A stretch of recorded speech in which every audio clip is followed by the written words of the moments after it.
Good afternoon guys.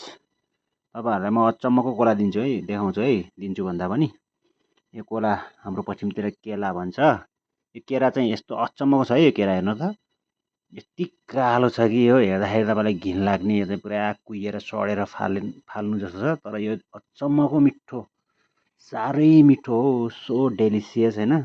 भित्र यस्तो दामी हुन्छ क्या, हेर्नुहोस् त कस्तो ताजा क्या एकदम। अब तपाईँहरूलाई मैले क्यामेरा समात्दाखेरि अलिक अप्ठ्यारो भयो होइन। अब तपाईँहरूलाई म यसरी देखाउँछु, हेर्नुहोस् त कस्तो ताजा छ। यो दामी छ नि, हेर्नुहोस् त कस्तो मिठो छ। फेरि यो साह्रै मिठो हुन्छ नि। यो न गुलियो होइन, न चाहिँ धेरै गुलियो हुन्छ, न चाहिँ धेरै चाहिँ साह्रो हुन्छ। हेर्नुहोस्, न धेरै चाहिँ गिलो हुन्छ। यस्तो मिठो हुन्छ यो कोला त मलाई लास्ट मन पऱ्यो गाइस है। मलाई योभन्दा अगाडि मलाई चिनी चम्पा मन पर्थ्यो, तर चिनी चम्पा भन्दा यो कोला चाहिँ मलाई दामी लाग्यो क्या, साह्रै मिठो। ल गाइस, यस्तो कोला खाने भए हाम्रो धर्मदेवीमा हाम्रो चाहिँ लेखनाथ सरले मलाई गिफ्टको रूपमा ल्याइदिनु भएको हो। लेखनाथ सर यहाँको लोकल सर हुनुहुन्छ। साह्रै मिठो छ है गाइस, यो एकदम मिठो।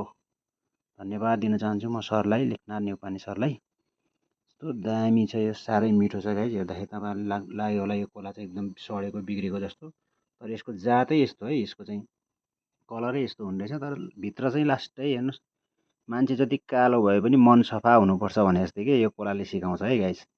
धन्यवाद तपाईँहरूले यो छोटो भिडियो हेरिदिनु भएकोमा। Thank you so much guys.